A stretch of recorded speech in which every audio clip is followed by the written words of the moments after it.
পশ্চিমবঙ্গের মুখ্যমন্ত্রী মাননীয়া মমতা ব্যানার্জি দিদি ও পিসি প্রথমেই দুহাত তুলে বলে দিয়েছিলেন চাকরি নেই, তাই আপনারা এই জিনিসগুলো করুন।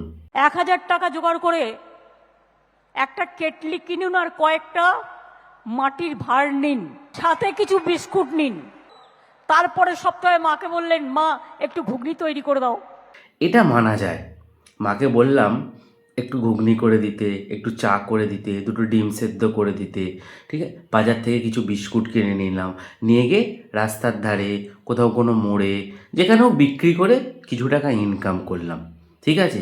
কিন্তু দিদি তারপরে এই কথাটা বললেন, বউকে দিয়ে ঘুগনি তৈরি করে আনো, দেখো প্ল্যাটফর্মে গিয়ে দাঁড়াও, বাস স্ট্যান্ডে গিয়ে দাঁড়াও, এই টাকা তোমার কত দিনে কত টাকায় দাঁড়ায়। হ্যাঁ দিদি, আপনি ভাবুন তো, আপনার মাথাটা কি খারাপ হয়ে গেছে?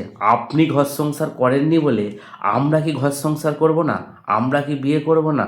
হ্যাঁ, আরে কত ডাক্তার ইঞ্জিনিয়ার বেকার হয়ে ঘুরে বেড়াচ্ছে, মানে এদের ঘরে কেউ পাত্তা দিচ্ছে না। আপনার মনে হয় আমরা এই ঘুগনি বিক্রি করে, চা বিক্রি করে আমাদের বিয়ে হবে? আপনি তো যুবশ্রী, কন্যাশ্রী, রাস্তাশ্রী, অমুকশ্রী, প্রচুর শ্রী দিচ্ছেন।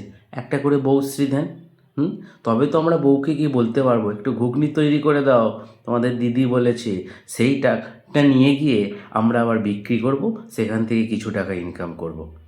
আপনি তো আমাদের অনেক কিছু করেছেন, অনেক দিয়ে দিয়েছেন। একটা করে বউশ্রী দেন, তাহলে আমরা খুব খুশি হব।